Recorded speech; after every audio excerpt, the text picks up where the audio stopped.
Thank you so much. Update on Lily. Yes.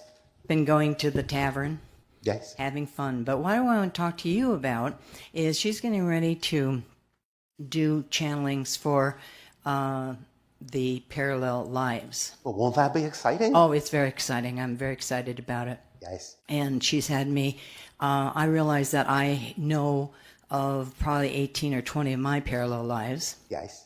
And I've Which been, allows you to feel a little bit more like a collective oversoul perspective. yes, thank you. And I went in researching. I got Bashar that gave some information on the Oversoul. But then Lily told me, when I was thinking about how can we experience the Oversoul, when I was thinking about this in June, and she said that through the parallel lives, that connections is how you get to experience the Oversoul. That's certainly one way. Yeah, and that's the way that excited me. So I'm All right. getting all the information Yes. about my lives and All putting right. that together. Well, this is another reason, as a parallel reality specialist, why we created the pin charts that we told you Yes. about before. Because it allows you to understand your connection to lives, upline and downline and contemporary. And it gives you one of the abilities to understand the oversoul perspective as you might translate and relate it into your physical reality as well. Oh my God, I'm shaking again. Oh, all right. Well, have fun with that. Divinorum again. All right. Anyway, but what I wanted to talk to you about is how do you work with people, and who do you work with as a parallel reality specialist? Well, a variety of beings that are interested in exploring the idea of fusing together a greater perspective of themselves in a variety of ways for a variety of purposes. So, as you say, it is the idea of working with a version of the idea of the Oversoul, but it is also an opportunity to understand more aspects of time and the fluidity of it and the illusion of it. What's the mechanics of it? Do you do like a version of pin charts for them, or? Yes, the pin charts are primary within the particular agenda that we use. Okay. This is done through what you would understand as a kind of a hypnotic state, though. Oh, really? Oh, yes, really. I would not lie to you about that. No, I know. So tell me about that. They're in. Well, you do have to understand something that's a little bit different for us than it is for all of you at this particular point, because remember, we are now generations removed from the arrival of the hybrids on your planet, and so we are much more blended. You understand? Right.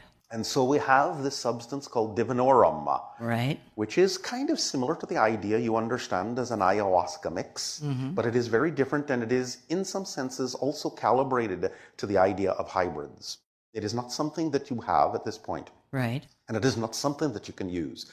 The idea hypnosis will actually form a similar pattern of energy within the consciousness that will allow for a stronger way of getting in touch with the different parallel existences that you may have made connections to, and allow you to engage with them, not only that, but also bring them together in kind of a holistic system where you can see glimpses, at least, of the perspective of the oversoul as it relates to physical reality that you are experiencing.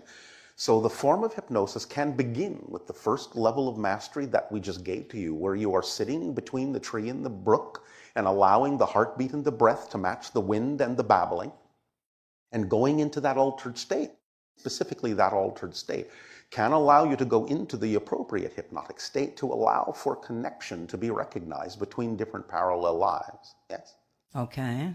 So that's one way you can begin it, if you wish, or you can use whatever hypnosis technique you may have that you believe might be effective in your planet and the way you would like to do it, the way you are passionate about doing it then.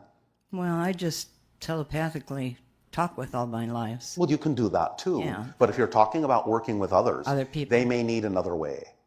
Is it possible, because I sort of experienced this with Lily, where I was talking with one woman and then Lily sort of connected her with her parallel life? Well, that can happen, yes. You can do it that way. Like I said, whatever way works for you best. Yeah, that was fabulous, because she actually got to talk to her parallel life in 1865. That can be one way to get them used to the vibration of that, so that in the future they may be able to take up that conversation on their own.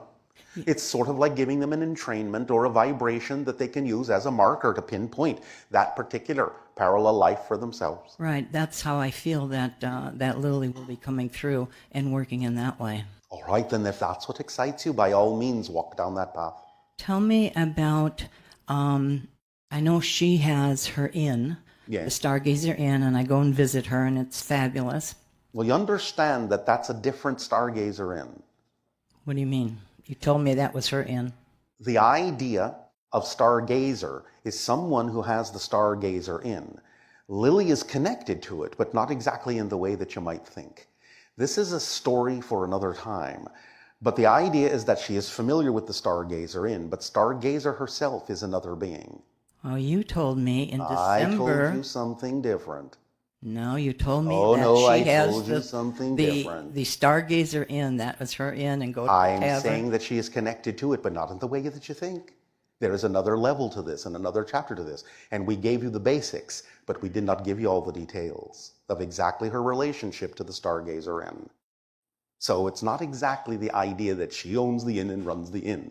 Stargazer does that. But Lily has a very important place in that inn, but it is a little bit different than you think. So we will let you discover some of that on your own until next time, when we will give you more details about that. Okay, because that's really confusing. I understand, but it doesn't have to be. Okay. We simply gave you the most simple version of the idea of her connection. But don't assume what that connection means, because there is a lot more detail to it. Because you told me to go there, talk to her. She's the hub. I and, understand. For it. I understand. But hub means many different things. Okay. It doesn't mean that she's serving drinks. No. Stargazer does that. Okay. You understand? They work together. Then why am I going to the inn to see Lily all the time, like you suggested? I just told you, she hangs out there a lot. And she is very important to the inn. And Okay. she uses the inn as a hub for certain things. But it's not because she runs the inn. Right. She runs what happens in the inn in a certain way. Ah. So you're just making an assumption on your own about what it is that she does in the inn. It's Stargazer that runs the inn overall, as you would understand how Right. people run restaurants Yes. on your planet. Yeah. But Lily does something else in the inn that acts as a hub for people to come and experience something very different while they're in the inn. Okay. All right? All right. So let that clarify within yourself as you move forward, and we will discuss this with you at another time as well. Okay. Very good. Thank you very much. Thank you very much.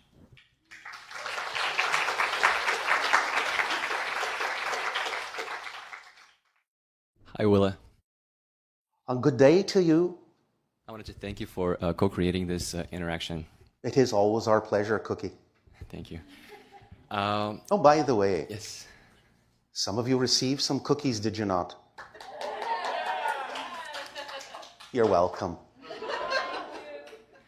I wanted to say that right now, at this stage of my life, I feel that I'm, more than ever, I'm ready to be of service to humanity in a way of anchoring and transmitting love and light into this dimension. Well, and how would you like to go about doing that then? I'm feeling excited about idea of trance channeling. I wanted to see if you can assist Well, it's me in not that. really a trance love. It's a state of heightened connection then.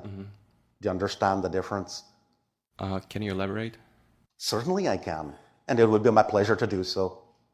The idea is it's not really a trance. It's a focus of association, higher level association and connectivity in the brain. You are conscious in a variety of different ways other than the way you might be conscious right now. But it is really a misunderstanding to call it a trance, because that implies that you're not really involved in the process, when in fact, it's about time y'all became much more involved in your process of channeling yourselves. Remember that your personalities are artificial constructs, are they not? They are projections of your consciousness, are they not? Therefore, you're all channeling your personalities into existence right now. You never really stop channeling, do you? Correct. So you're already channeling. It's just about how you'd like to go about it. That might be an expression you're more passionate about. Yes? So how would you like to put yourself out there and be of service to others by channeling yourself in a different way than you're channeling now? Okay, so it's about integration. It's about integration, yes. Yes. Whole systems, yes. Okay. Is this helping you at all?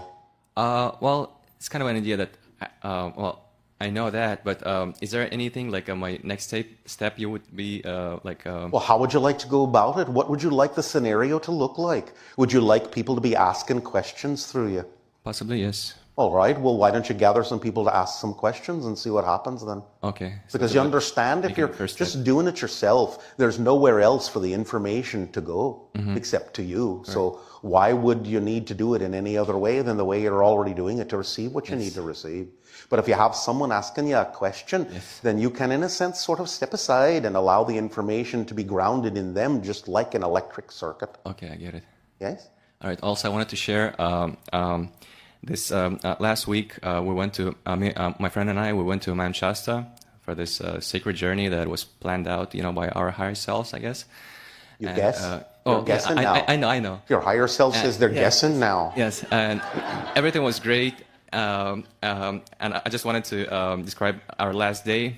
We decided to go on top of the mountain, and we got stuck. We got trapped on the rocks, where we couldn't get out from, and we had to call for help for the rescue team. Yes. And I got rescued, but my friend had to stay there and spend a night on top of the mountain. And what happened to your friend then? I was asking like everyone for help, my other selves, all these ascended masters, and they all told me that he's fine. It was planned by him, by his own higher self, and that he's gonna have deep experiences over there. So. And what did you learn from the minerals in the mountain then? Well, I learned how to connect to myself on a more deeper level. And what did your friend learn? I guess about same experience, but part of this question is on his behalf. He wanted to.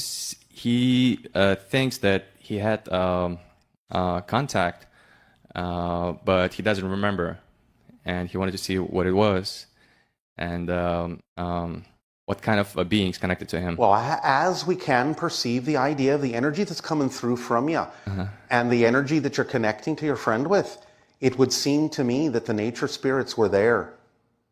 Lemurians.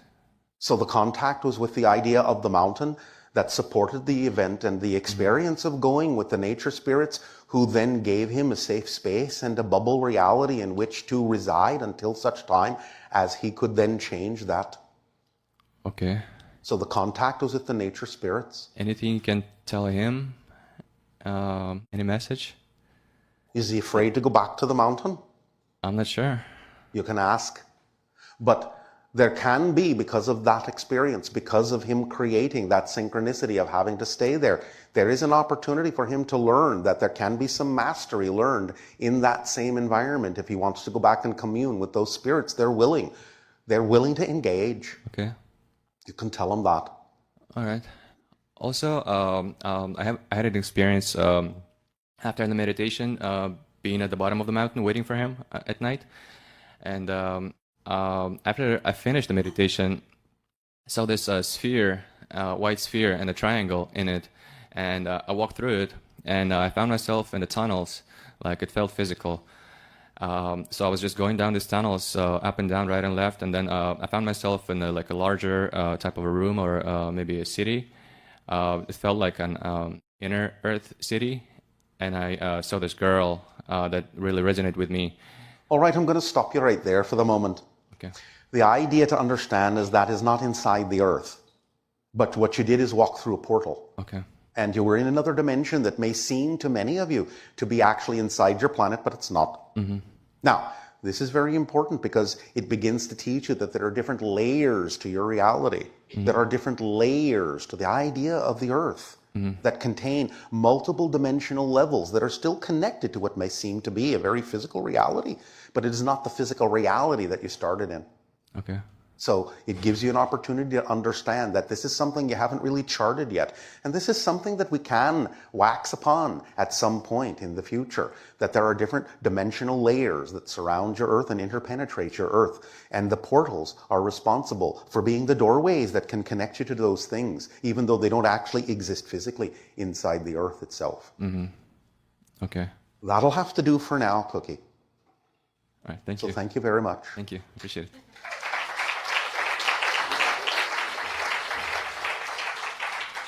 Anyone else then? Hello, greetings. Greetings to you then. I have more of an experience that I'd like to share and make it as brief as possible. Not much of a question. This time last year, I was in Brazil in a glorious rainforest. Speak up, my dear. Speak up, my dear. Okay, great. So this time last year, I was in Brazil in a rainforest, and I sat in a babbling brook that was flowing from the glorious mountains in the Brazilian rainforest. And Well, aren't you a little bit ahead of the class? I actually feel like I was initiated because there was a very mystical and whimsical tree Yes. that sat right behind me in front of the river, just as you described the position should have been, and that's exactly the experience that I had. And it All was right, such a then. beautiful experience Yes, it also with is. the smells, because it started to produce a wonderful smell. That's another level of it. Yes, and I also recall that the tree is huge, as tall as it was. It was not truly anchored into soil. It looked like it was as floating, in a sense, semi-floating atop of a large boulder that was also into the river. Yes, there are air roots as well. Yes, it was a very beautiful experience. So I want to thank you very much for delving into that today. It is our pleasure. Yes, and it felt like an initiation again.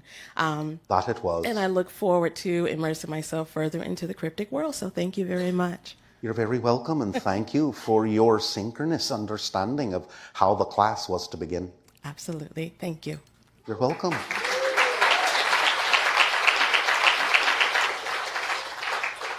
And is there a third who would like to chat? Here I am. All right, then. I'd like to start off by saying hello from someone else. Hello from Jess Bearer. She's down in Australia doing the cryptic work, and All right, then. Send our regards. I will. Thank you very much. My heart's beating pretty fast like a rabbit. I think a fox is chasing me or something. That might be me, It might be. in my shapeshifter form as the fox.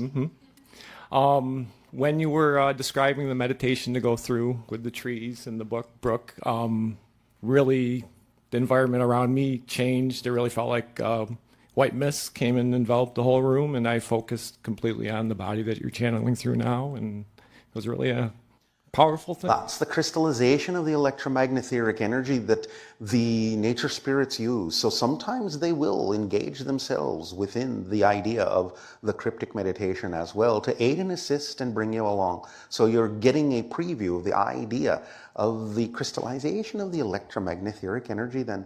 It's very exciting. It is very exciting. There are many different kinds of phenomenology that go along with starting the path of the cryptic. Many of you will experience similar things like this and different things. And it will give you an indication of exactly where your strengths lie. And it can give you an understanding then of exactly the path of least resistance for you in moving forward along the path of the cryptic as to what different kinds of phenomenology may pop up and appear before your eyes or in your senses when you are doing these first steps into the first level of mastery. It really synced up with me when you had mentioned the idea that it was hypnotic. I had done the spiral meditation from the Bashar that really, to me, felt like a kind of self-hypnotism that really helped me adjust and adjust beliefs and really changed my reality. And synchronicities started really happening a lot. Aye, that's the way it works then. So I'm excited to continue this journey, and By all means, please do so. thank you very much. And we welcome you. My love to you and Bashar. Our love to you as well. Thank you.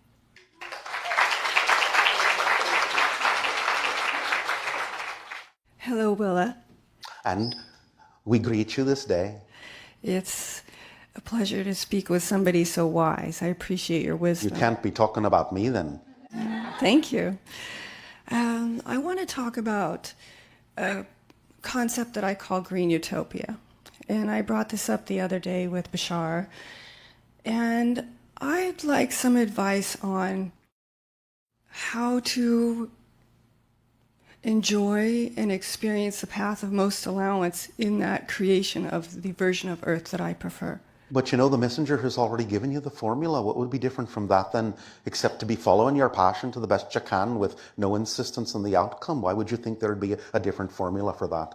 I don't think there'd be a different formula. Sometimes I'm challenged to be calm and enjoy and trust the path. Well, that's part of the process then for you, isn't it, dearie? Yes.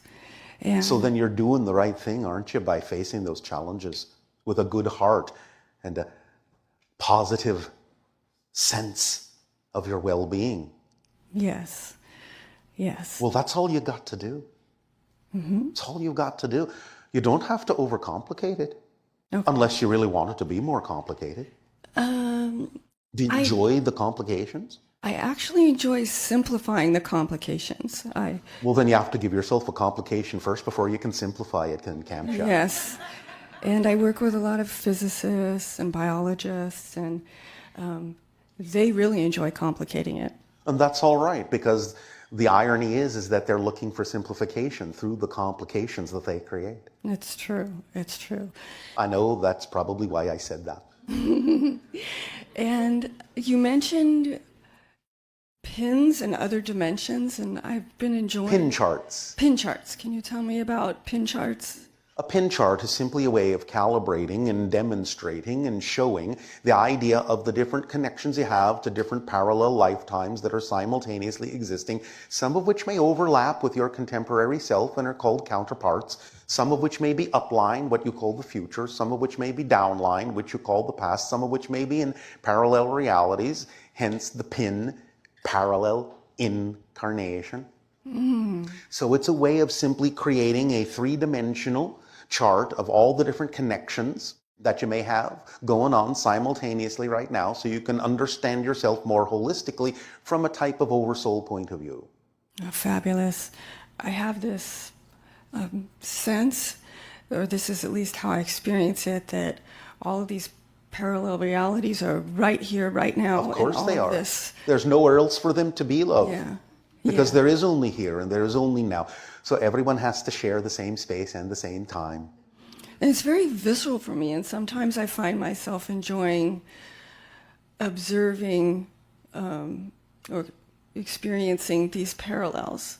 Yes, well, it's very visceral for us as well. That's why I'm a parallel reality specialist. It's fabulous.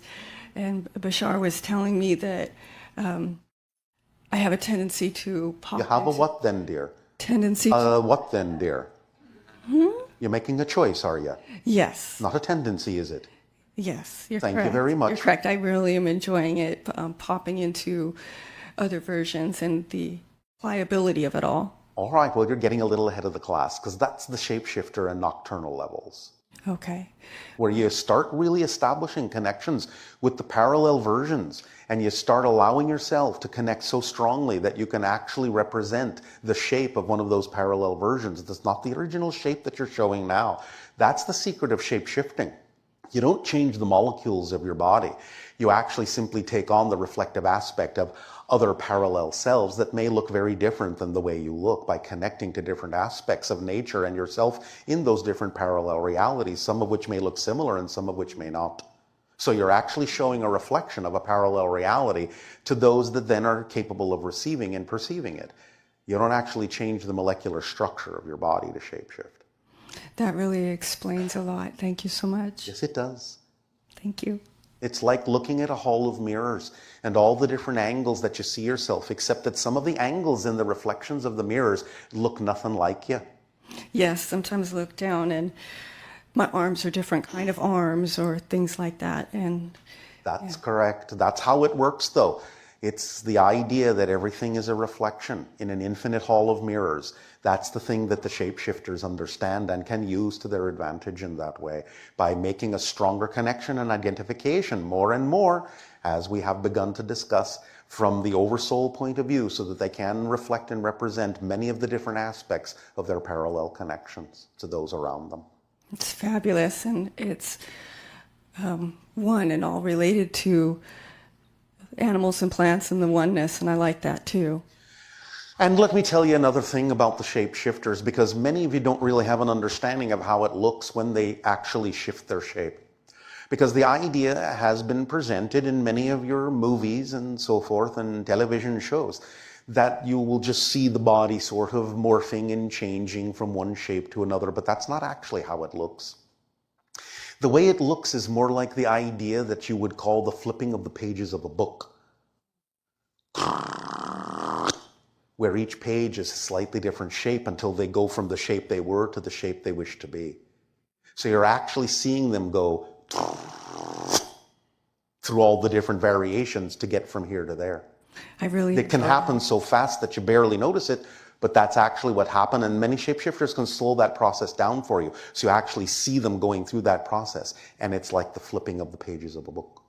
Yes, that explains some other experiences too. I much enjoyed watching that frame by frame that happens a billion times a second. That's because they are progress in revealing front that of it is me. a frame by frame experience, as we have, and the messenger has already told you, the idea of your shifting through billions of parallel realities is a frame by frame experience then. And so the shapeshifters have the ability to actually demonstrate that if they wish, each and every frame that they shift through. And everybody has that ability. They're just You not do, aware. it's just that it's happening so automatically, and you create this illusion of continuity that you don't really notice it. But you can slow it down and you can start to see it. Yes, And that's what the shapeshifters do. That's what they have learned to do. very fun. Well, that is the third level of mastery.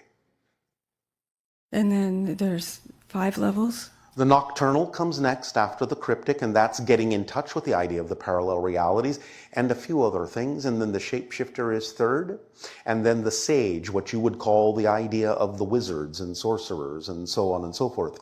That's the fourth. And then the fifth is called the wraith, where you are, in a sense, capable of becoming a quasi-physical being and having connections to the spirit world while still manifesting the idea of spirit on the physical plane as well.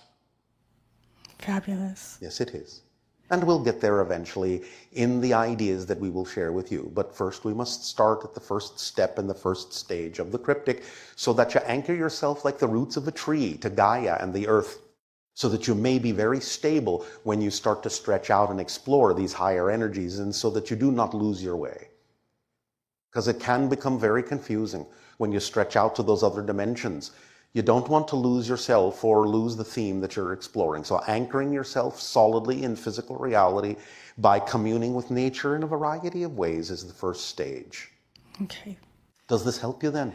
It does very much. And All I think right, I'll then. save my other questions for our next communication. Yes, because now we have some other things that are important for us to say before this time for us ends and the messenger returns. Thank you, Willa. So thank you for your chit-chat.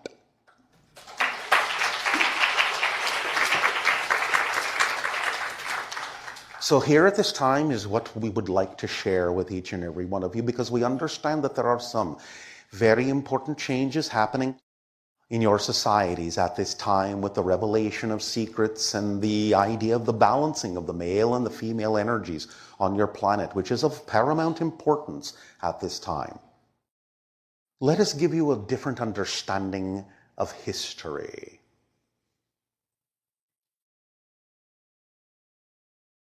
Man, and when we say man, we mean the male of the species, has been attempting to do something now for a little while on your planet. It began most in earnest with the idea that you called the space race, where men attempted to get something into orbit. This is because of an understanding that is unconscious that something needs to happen to create balance in the world within the males. They have been attempting to create their own moon. Earth, what you call the Gaia, is often understood to have the feminine energy, the Mother Earth. The moon, as you know it, also is a reflection of feminine energy in many ways. Men have no moon, but they need to have a moon. And so what we will tell you this day as a little surprise, not that this is an absolute, but you'll find now that as you begin to shift and choose different parallel versions of Earth, you are exhibiting what the messenger would call a 75% probability of going down the path we are about to describe. And therefore, we are allowed to share this idea with you as a sneak peek to the probability that may happen. Sometime between what you call now and 150 years from now, Earth will capture an asteroid in orbit and have 2 moons. You'll still have the feminine moon, but now the small asteroid will orbit faster around the Earth, and it shall be called the Sentinel moon, and that will be the man's moon. And when you see that moon in the sky, and man will have his own moon, will the Earth be in balance and harmony between the male and the female. For man knows this is missing. This balance reflection is missing from the male on your planet. And that is why man has been attempting to put something in orbit all this time. That is what they are missing, is the sentinel moon that allows there to finally be a symbol of reflection for the balancing of the male and the female energy within mankind. And this is the beginnings that you are seeing now, where there is all of this disruption and all of this coming out about the idea of the female expressing their power now and not allowing the idea of the fear-based beliefs that have been harbored in the hearts of men for so long to continue on your planet. This is the beginning of the breaking up and the shaking up of this idea that will, in all probability, if you continue along this path, reflect itself ultimately in the second sentinel moon. For in my time, something that has not been shared with you yet, Earth has these 2 moons. We thank you for allowing us to share this sneak peek into the probable reality path that you are walking down at this time. And we invite you to continue along that path, my cookies, so that you may join in the world that is the path that leads to my reality, where we can express the 6th hybrid race to its fullest form, and eventually one day, 300 years upline from me and 1,000 years ahead for you, begin to take all the 6th hybrid races and blend them into the 7th, which is something that will never have been seen before in this particular universe.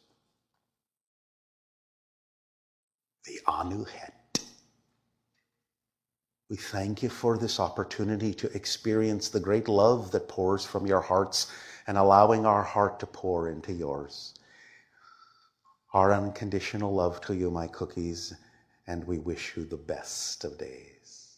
Good day to you all then.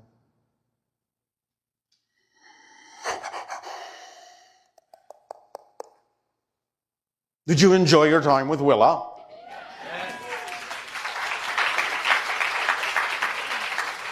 All right. So we may continue now, if you wish, with your questions and dialogues for us. Hi, Bashar. And you good day. It's a great joy to connect with you. And you as well. I have actually 3 statements that I want to share with Willa, but it's okay. She'll get them. Okay. So I want to say to Willa that she has brought a lot of excitement, happiness, joy, play, and inspiration to my heart, for which I want to thank you. All right. She says you're welcome. So for these 3 statements, first, the idea is that this summer I have been working in the Yellowstone National Park. Yes. And I've spent around 1 month exploring the idea of being a housekeeper. All right. And as I was doing this, a thought came onto my mind that housekeeping is also a form of expression, a language, but a different type of expression of the same language that could be, for example, experienced through music. So a musician could be, for example, giving off certain vibrations through its music, and so could a painter through his paintings. Yes. And this same effect that a musician would have on a person listening to its music, a housekeeper could have by the right structurization of energy. It's all a form of art. Yes, giving off certain frequencies by creating this resonating energy field in the right way. Absolutely. So regardless of the form, the effect that one person gets from music, another person could get from something else entirely, such as Absolutely. housekeeping, even though it could be perceived as completely irrelevant or small or not important. It is not irrelevant at all. So no matter how it seems through these different symbols and reflections, it is always the same thing, same language which is being said, the language of existence and Yes. all that is that we are a part of. In the different dialects. Yes, and that way always reflecting the oneness between all things. Yes. My second statement, everything always reaches for the highest expression of itself. In that way, it is the most self-realized version and most true for itself, most Yes. pure vibration, and in that sense showing all that is what it really is so it can know itself. Yes. Because existence is always about what is and is and is, Yes. constantly defining and creating itself anew. And so when Yes. something can be so integrated at such a high level of energy with such high vibrations, it shows that it is really true. Yes. So That is the meaning behind the biblical phrase, I am that I am. yes. So when we look at something, the idea is that we would perceive as very simple, such as the flower of a plant. Even a plant has its own awareness of itself, and the flower Absolutely. being a part of it.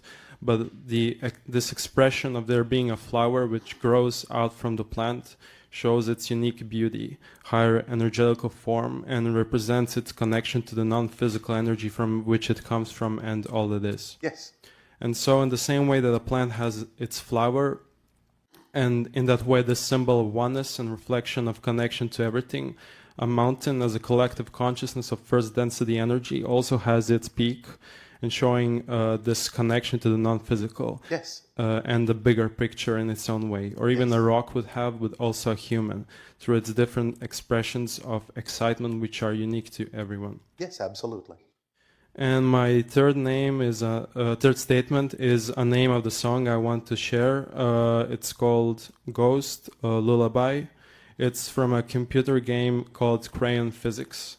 This song is very dear to me, so I want to share it, and maybe if you can tap into that reality and our YouTube, you can listen to it. And also I want to share to Villa that I am doing and exploring channeling on my own, and I'm connecting with the Yael and the Arcturian selves. So I want to invite Villa maybe to connect with us sometimes, or anyone from that reality. If someone is interested, they would be Others very in much that reality will connect. Will is on a different path. Thank you. And I would love to visit that reality maybe sometimes during my dreams. We will see. Thank you. But thank you for your sharing.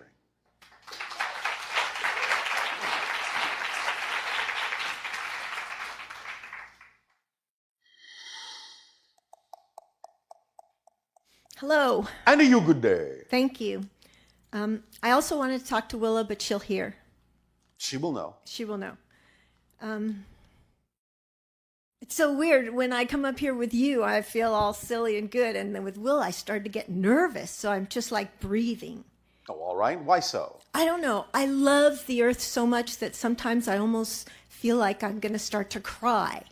Well, that's all right, because you're centering yourself. Again, it gives you an opportunity to release negative beliefs or things that are simply no longer relevant for you, which always create chemical components in the body that when you let them go have to be washed out, and more often than not that happens through tears. So again, releasing through tears of old beliefs is a form of centering, a form of matching the frequency of the reality you prefer. So that's fine. That's fine. Okay.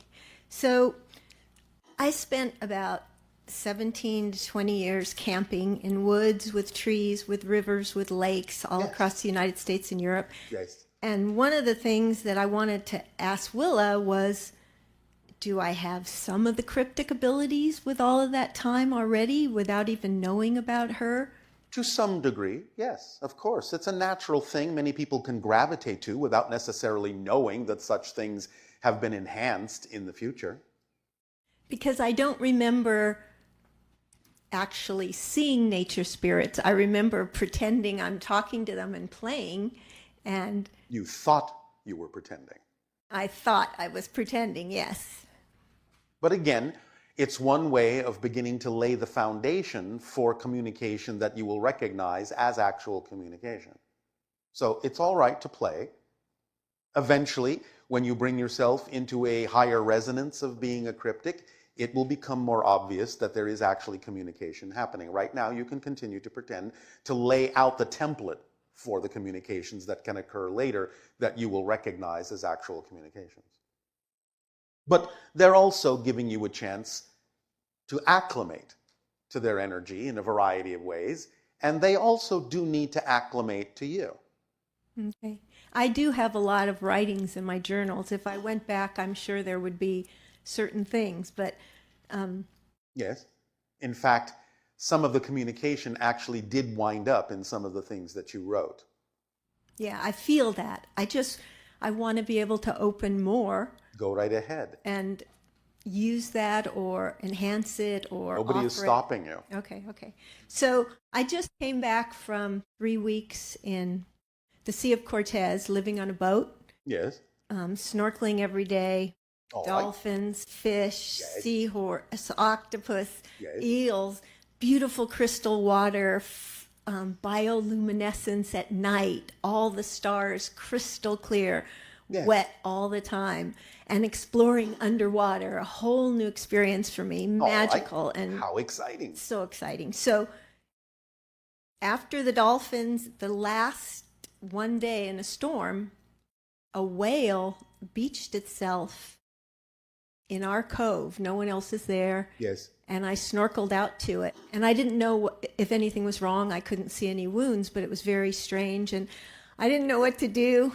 I was talking to the whale and telling the whale about my friend who would know what to do if she was here, and telling about my friends. And then I just started to sing to the whale. Yes. And I love you songs and silly songs. And I didn't know what was going on, but finally I sang, and then half hour or more went by, and the whale, I could see the blows, and she was so beautiful. And then I left, and then the next morning when I woke up, I looked, and I couldn't tell, but I swam back, and she had transitioned. And so I saw the wound, and I got to touch her Yes. all over, and she was so beautiful. It was a different kind of whale. I don't even know. You were given a great gift. Yes. As you An explored honor.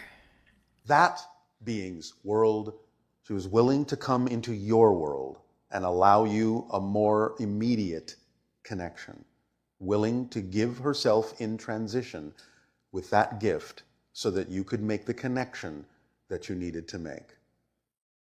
Wow. And so I know that I create my own meaning, and I was thinking, what meaning do I attach? So this is helping me tremendously. Thank you. You are welcome. I feel so honored. The whale is still with you. Just because it's not physical doesn't mean it's not with you. It is now, in a sense, functioning as what used to be called a totem for you, an animal spirit guide. Yes? Yes. And it connects you more strongly then to the Sirius star system energy as well. Is that star system all cetaceans, or is it They're amphibious and have telepathic connections with dolphins and whales on your planet. So they function as a bridge and a link to the consciousness of the Sirius star system. Are they physical? They are, but there is also non-physical consciousness associated with the Sirius system, but there is a physical race of amphibious beings. They are called the Nomos. The Nomos. Yes.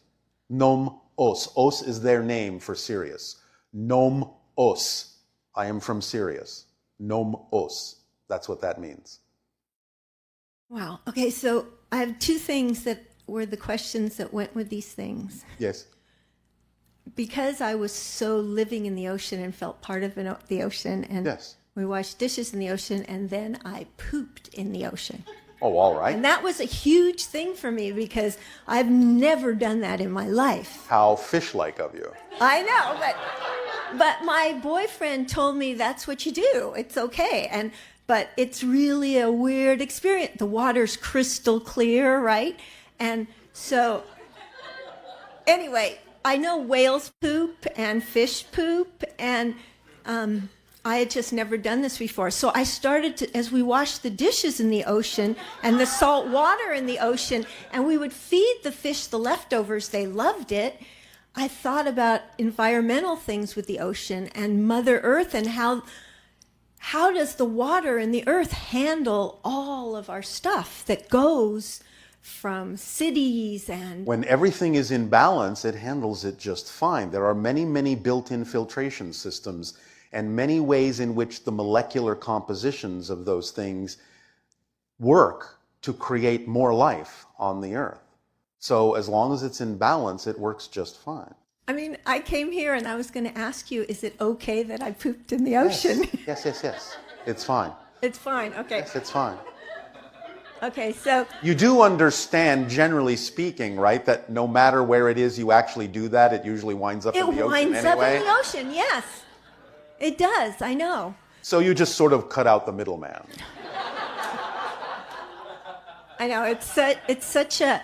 I felt like I was like 2 or 3, you know? Yes, yes, yes. Oh, potty training. Okay, so all of the species to the climactic whale, there's so many amazing things in that ocean and on land. Yes. And I just synchronistically came upon an artist that does beautiful illustrations, lifelike, of hybrids and different species. And, Yes. and she even had a picture of Willa. Not exactly accurate. Okay, because I thought the hair would be wilder. She had It it all is, sleek and she does not have pointed ears. Really? Okay. She's not an elf. Okay. Okay. Many people on your planet think she does because she was once described as having elven-like features. But that's just a description of the shape of her face and the slightly larger eyes. She's not an elf. She does not have pointed ears. Okay, that's so good. But the thing that happened was, in these beautiful paintings was the first time I let go. I could feel fear just melting away. There was this love in the eyes of all the illustrations. Yes. That was beautiful. And I know maybe it's her filter of how she sees it, but I just started to think about, like, how vast the universe is, how amazing. And so then I came back to the hybrid kids, because they looked so cute in those illustrations with these big eyes and so intelligent looking. And I know I have hybrid because kids. they are. They are. So I wanted to connect more actively with my hybrid kids in dreams or before I go to bed. And I thought I could use these pictures as well. And You can use any permission slip that works for you. okay. So what I wondered was, when I was diving and swimming, were the hybrid kids with me experiencing? Some of them, not all of them. Not all of them. No, but some of them took the opportunity to make a connection there and have some experience and draw from your experience a bit. Because you spoke of one in Mother and Father where one was just so hot for tide pools. And so I thought of that one and how, look at this, look at this, look at this. You would just go nuts. Yes. Yeah. So Thank you for your sharing. thank you. Thank you. That's enough. Okay. Thank you very much. You're welcome.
You good day. I am grateful in my story that we're all here together. All right. And I'm sure there are a lot of people that were wishing that they could be standing here instead of me Why? because they would like to ask a question. I see. And there are those that are very glad that it is you and not them. Yes. So this is the first time that I have exposure to you or have seen you, and I'm grateful to be here. And my question is, would it be possible for everyone that is present here to... Probable. Anything is possible. Would it be probable is what you are asking. Would it be probable that all of us that are here, if we have a question, that it be answered before... This is often the case. That it be answered before the weekend so that everyone could write down what their How question... many people have already had many of their questions answered without speaking directly to us? Right. Are there still some out there that have not had their questions answered? Those that need to have their questions answered will create the synchronicity to have them answered unless they have chosen for them not to be. You see, we simply trust the process. No other additional invitation is actually required. We are always, along with your guides and many other kinds of teachers and mentors and spirit beings and beings on other levels and other dimensions that are connected to your world, we are always sending everything that we can. The invitation has already been accepted, and we always send everything we can. We hold nothing back. Anything that is not received by you is not received by your choices. So it's up to all of you to simply open yourself up to be better receivers of what it is you wish to understand. But nothing is being held back from us. Do you understand? Yes. All right. Thank you. Thank you. Did that satisfy that question? Yes, it did. Anything else? No. Oh, all right. Thank you. Thank you.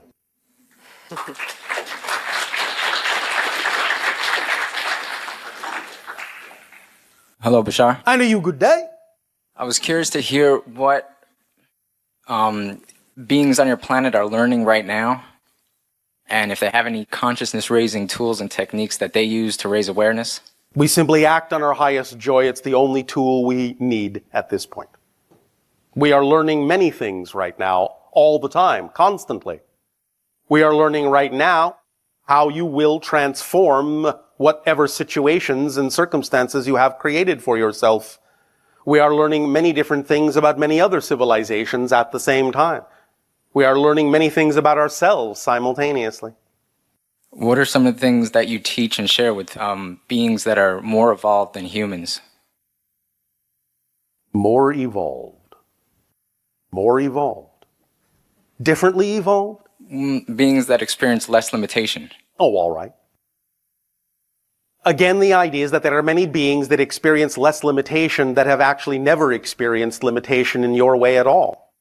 By sharing with them how you have chosen to experience the idea of limitation and also simultaneously chosen to transform it, they recognize, they learn that such limitation can be transformed. And thus then they find that your planet is a very good teaching tool because the great degree of limitation that you have placed upon yourselves and yet been capable of transforming makes you a graduating class of masters. And thus then they can see that if you can do that, then anything that they desire to transform would be child's play by comparison. Okay. That's one thing. Was that not sufficient? That's sufficient. All right. What are you learning from beings that we consider more evolved than us? Beings that... We are also learning more of who and what we are as consciousnesses, as beings that can transcend a multitude of dimensions, as beings that actually are a multitude of dimensions, that is our true state. We are learning more about ourselves as aspects of the Creator. Do you have guides? Do you have teachers? We all have guides, yes. Many of our guides are connected to the non-physical consciousness of the star system you call Sirius. They are sixth density beings, and we learn a great deal from them. One of the things we have also learned comes in handy with our interactions with you, that we have learned from another civilization called the Thuk. The idea is that the Thuk had the natural ability when you were talking with them, when you were meeting with them, to seem, well, I'll just say relatively normal in that sense. But as soon as you turned away, as soon as they left, you completely forgot that the interaction happened. We actually learned that technique from them. Because many, many contacts on your planet have already actually occurred between our civilization and members of your society. But you have forgotten.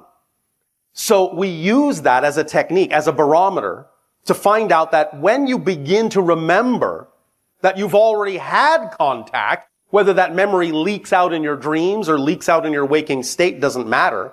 But when you start to remember the rate at which you remember, many of you have already had contact, gives us an understanding of how soon many of you will be ready for more contact. So we have learned that from them and use it as a technique to gauge when your planet will be more ready for open contact. So we learn many things from many different beings in many different civilizations. We have learned from another civilization called the Refractorum how to at least some degree, not in any way, shape, or form to the degree they can do it, because they are true hyperdimensional beings, very unlike us, very unlike you, very unlike anything we have ever encountered in any dimension. They actually have the ability to access all the information stored directly in the event horizon of a black hole. And we have learned a little bit from them how to do this. Because when you can access the information in that way, in concentrated form, you have access to all the information in creation, but in a specific kind of frequency that's very interesting and unusual. Anything else? Would it be possible in the future for humans to visit your planet? Many of you do so in the dream state, but if you mean physiologically, yes, it will be possible in the future. Within our generation? Depends. Maybe, for some individuals, but we will not guarantee this at this time because many decisions have yet to be made amongst yourselves about what you wish your lives to be and what vibrational frequency domain you wish to exist in. But yes, it is possible and highly probable that this can happen in your generation. Since there will be the likelihood of open interaction between Earth and extraterrestrial beings sometime between, most likely, the years of 2025 and 2033, the beginnings of those kinds of experiences can be laid down then, and perhaps within that time frame or shortly thereafter, such visitations can occur in the flesh. Once you have learned how to make the shift to our dimensional frequency, which is 10 times faster than yours. We don't want you to burn out and get lost in the transition. Okay, thank you for your time. Thank you for your timelessness.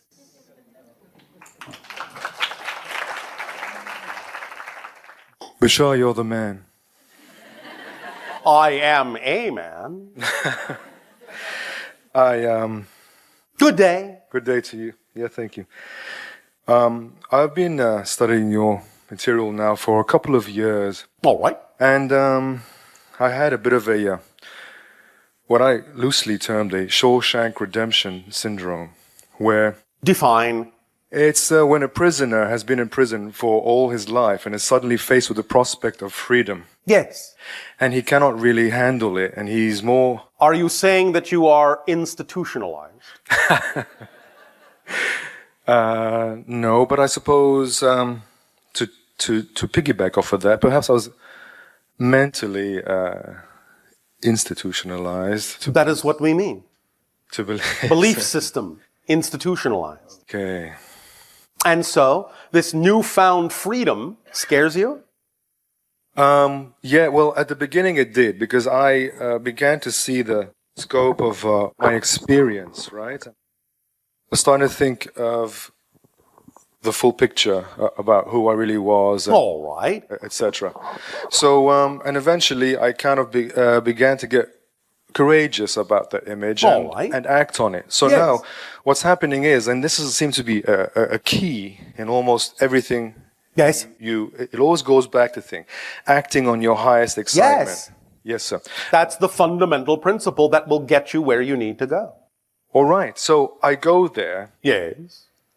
And I experience a whitewash. I cannot tell the horizon line, the sky. It's like being in a storm where you can't tell the sky. Well, in above. what way are you acting on your excitement? Well, the thing is that Can you give us an example? I'm excited by a lot of things, frankly, and I can't identify the one. Okay. All right. Yep. Understand that when we talk about the idea of acting on your highest excitement, it can be anything. If you can't tell the difference between one and the other, then it doesn't matter which one you act on. And all of those things may actually be different expressions under the umbrella of a larger definition of that which excites you. For example, someone may say, well, I'm confused. I don't know if I need to be a singer or a writer or a painter. But you can see that they all fall under the umbrella of the highest excitement of being someone who creatively expresses their communication.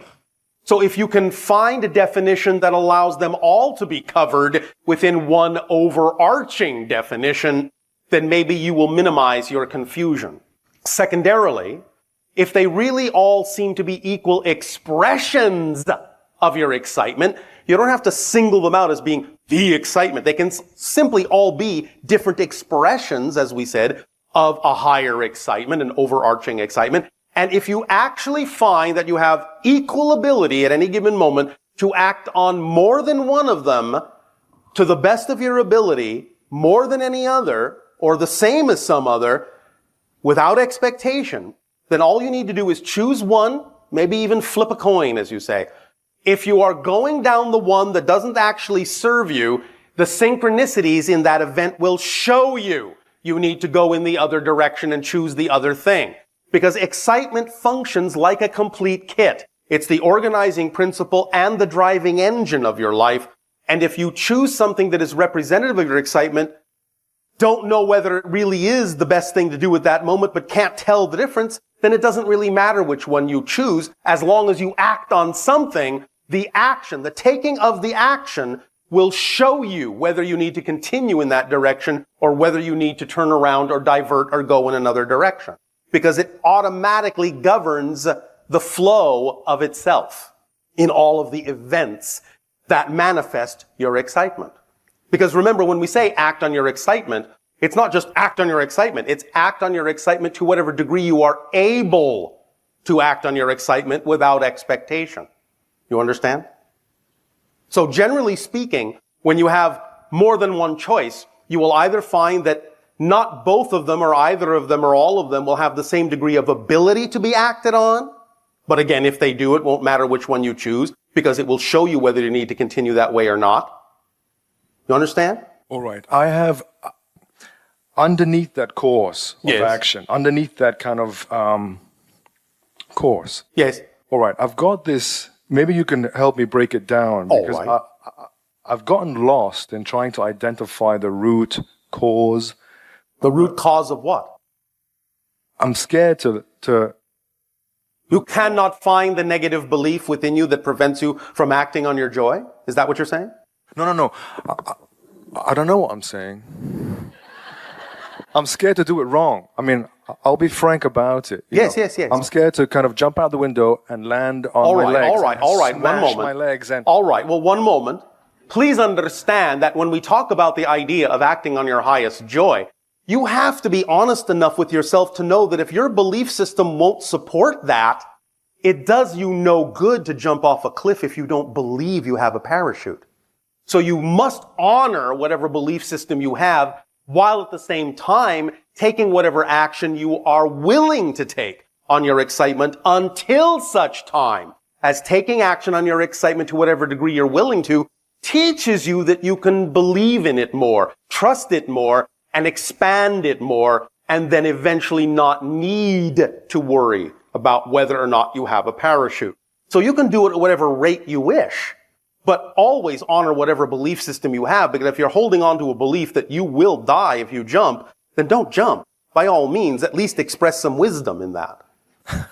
You understand? Thank you for using my analogy with your analogy about having a parachute. Yeah. But I thought the purpose of acting on your highest joy is to be parachuteless. I mean, that's kind of like... It's to have a different kind of parachute. You can define it that way too. But the idea is that, yes, there is a version of acting on your excitement that requires no parachute. But you see, the idea is there's also no expectation that you have to get there tomorrow. So I can counteract the fear. Yes. With the counterpoint of no expectation. That's why we always say you must understand the importance of the entire phrase. Act on your highest excitement to whatever degree you are able. With no expectation on anything or yourself. No expectation. So if you find you still have a belief system you're holding on to, even if you don't prefer that belief system, but it's making you go at a pace and at a rate that you know may not be your ideal preference, but that's the best you are able to do at the moment, please don't add negativity to it by judging yourself as coming up short just because you're not changing faster. Oh, that's right. I don't judge myself as coming up short. No, I don't do that. Of course, that's what I do. Yes, Bashar. I know. So, the phrase must be taken in both directions. And you must understand the expanded definition of what we mean when we say, act on it to the degree you're able to. It doesn't just mean opportunistically, it means within your belief systems. Because if you have belief systems that you haven't yet let go of, then that's as far as you're able to act.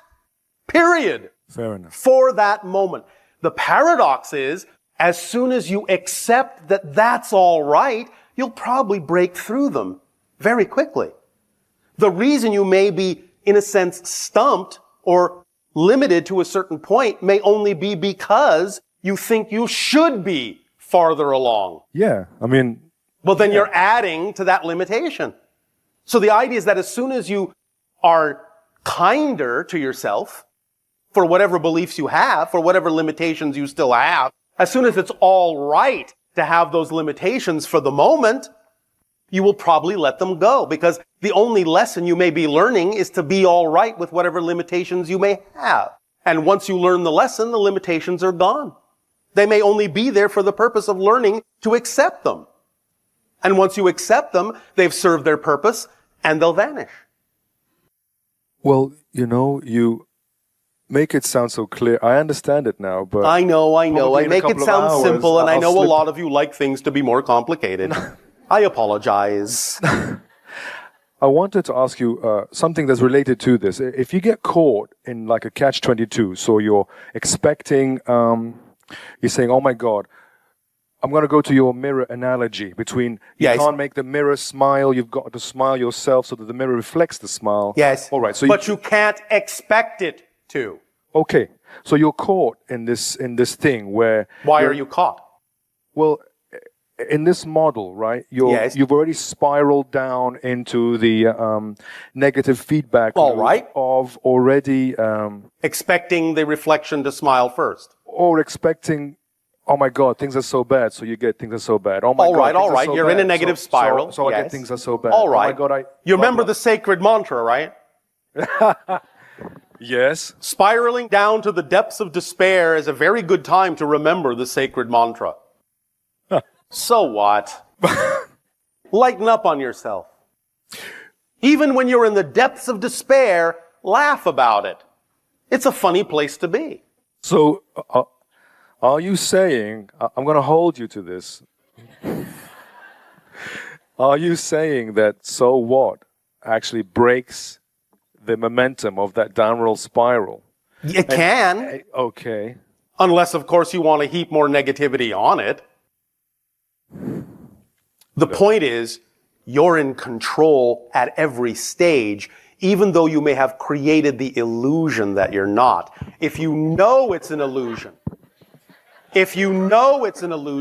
then you can remember to break the illusion at every stage. And there's no catch-up to do.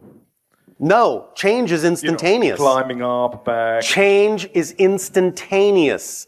All change is immediate, automatic, and instantaneous, and total. The only reason you don't notice that change is instantaneous and automatic and total and immediate is because you keep changing to things that are so similar looking to the last thing, you hardly notice a change has been made. But when you create enough difference between the changes, then the difference will show you that you've always changed immediately, automatically, and totally. The rate of change never changes. You are now passing through billions, shifting through billions of parallel realities every second.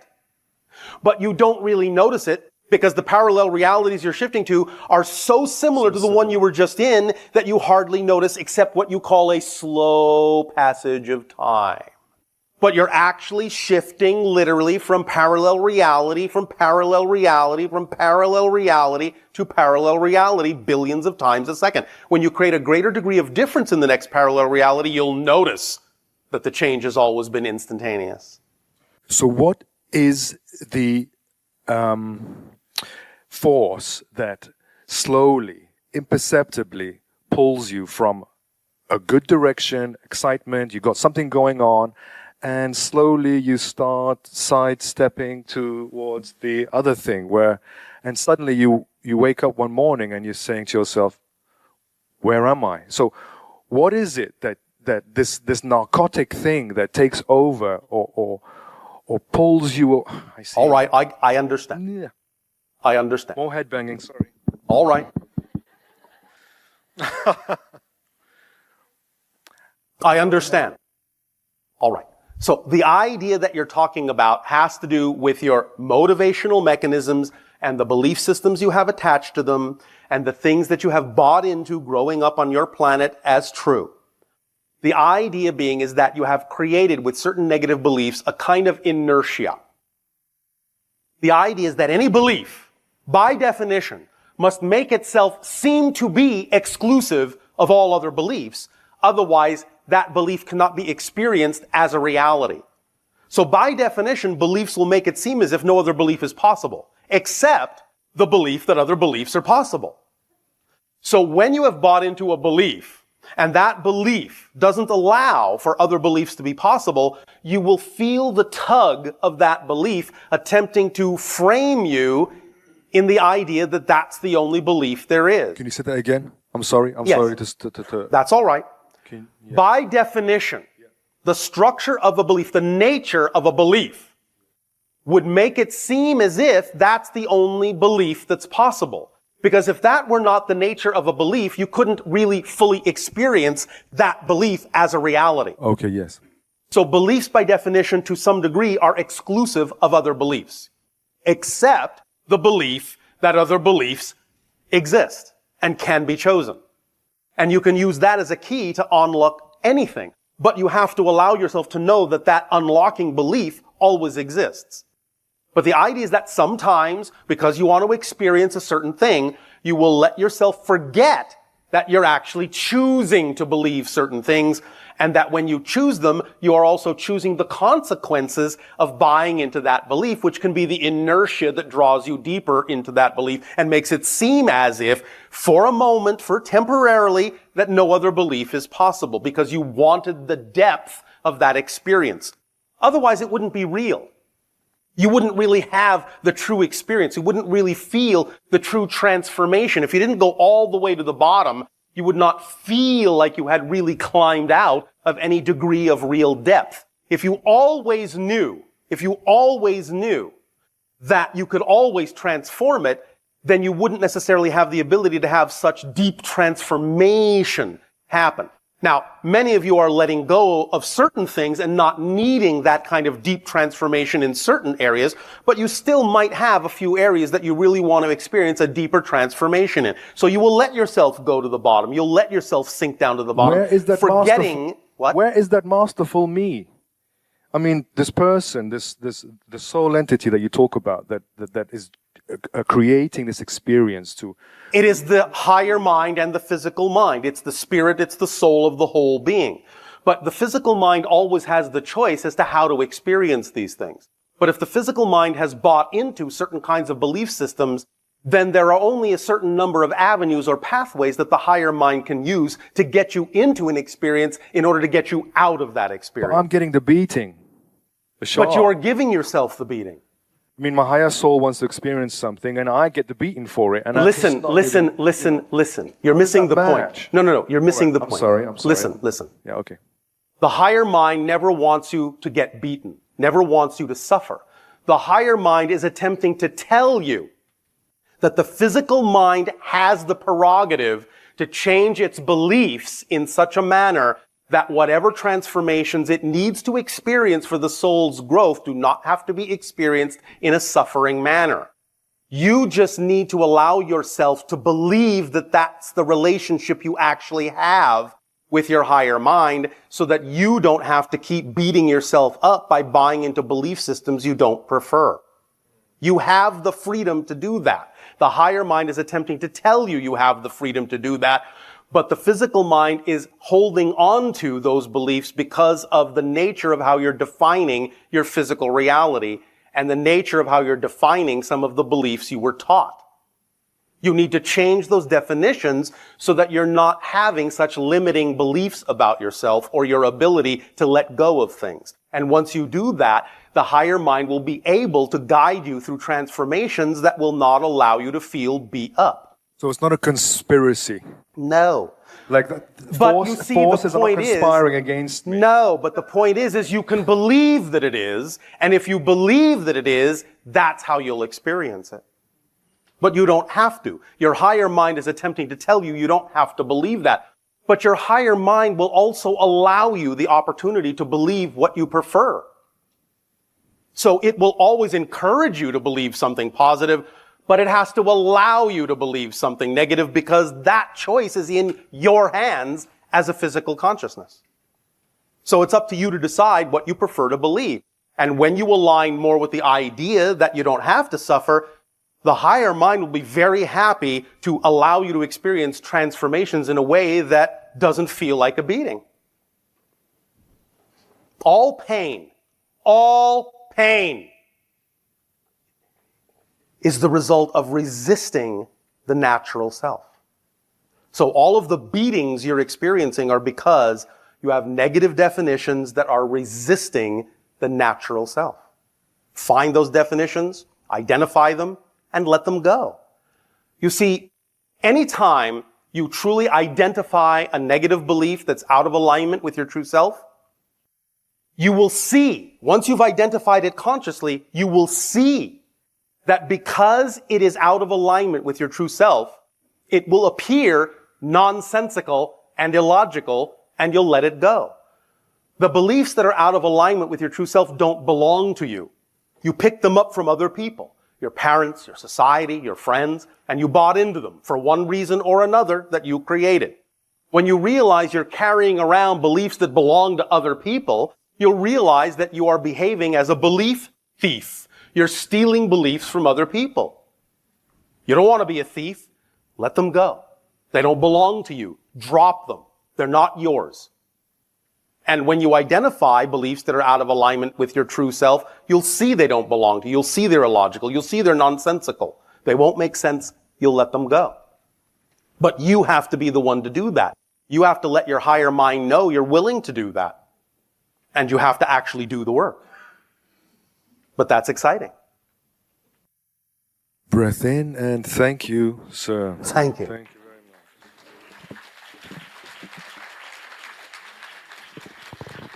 much. We have reached our timing for the holotope. All right, you may take a short break. We will resume transmission with the holotope meditation.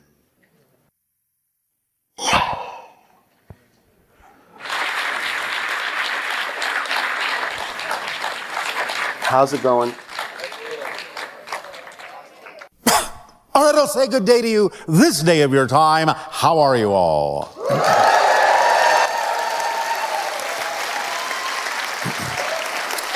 All right. All right. You're all so shy and withdrawn. Let us begin by reminding you that as it stands now, the probabilities of full disclosure and open contact, are between now and your year of 2027. And to allow you to focus on the idea, as we explained in the last transmission, that the focusing on your year of 2027 is not simply a prediction, but something that allows you to focus on that energy, to focus on that probability, to navigate yourselves in that direction, and to manifest that as the highest probability that will come to pass. So it is something that you are actively involved in, creating to happen. So allow yourselves to focus on the idea of 2027, not just as a prediction, but as something you can be actively involved in focusing on, bringing about, actively manifesting that probability into your reality in an experiential way. Feel the reality of it. Feel it crystallizing around you day by day. You have invited us. We have accepted your invitation. So, let the party begin.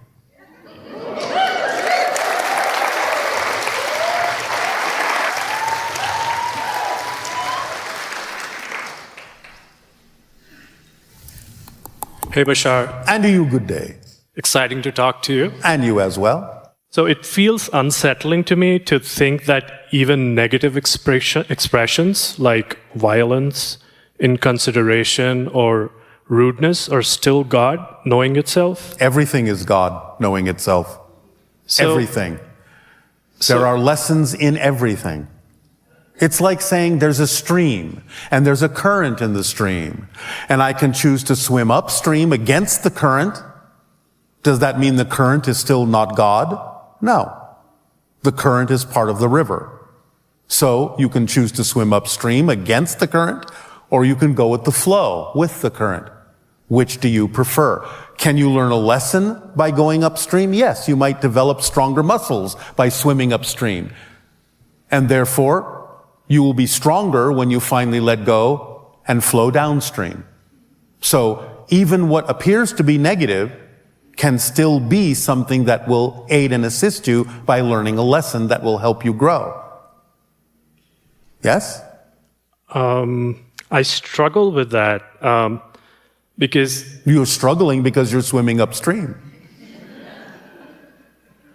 I guess my question is, what place does integrity, goodness, service to others have in life? Why do we have to choose to do good?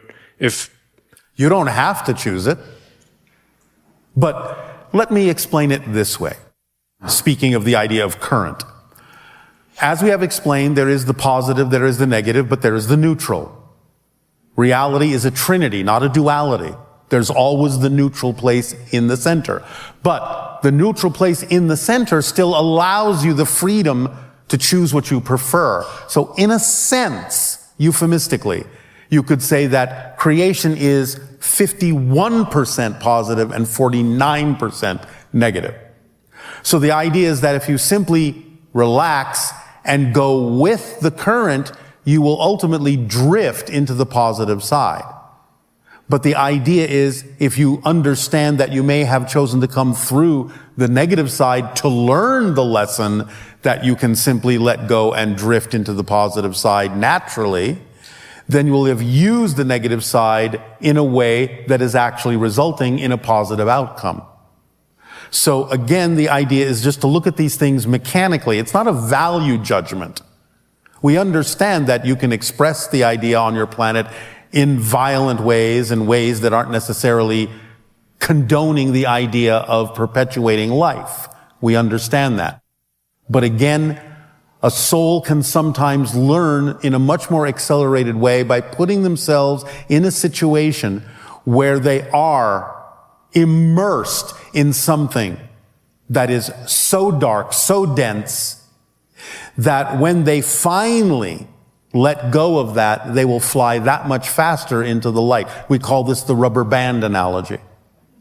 Because the farther back you pull a rubber band, when you finally let it go, it snaps that much faster in the other direction. And so sometimes souls can use the negative energy, the negative mechanism, to steep themselves in such negativity that when the soul finally says, all right, I have learned all the lessons I can about this being a vibration that is not necessarily in alignment with what I ultimately prefer to be and who I really am, and they finally let go of it, then they will snap that much faster and that much farther into the light, into the flow. So you can use it that way.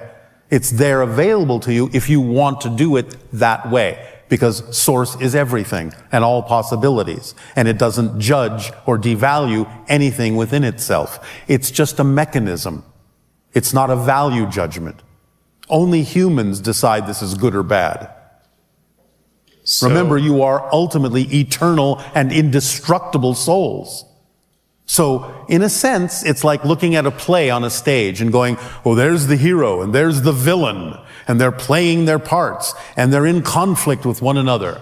But when the play is done, they go out and have a beer together because they're actually friends. And they're just playing a role. And without the darkness, you cannot see the light as clearly, because the darkness frames the light. So if it is all like a role play, kind of good and bad in a sense, yes, then there's no incentive to be good in a sense. There is an incentive, and that is, as I said earlier, to actually allow yourself to feel the ease of creation in going with the flow and the current of the 51% that goes in that direction, so that you can enlighten yourself literally. Okay. Make sense? Yeah. Does that help you? Yeah. Thank you.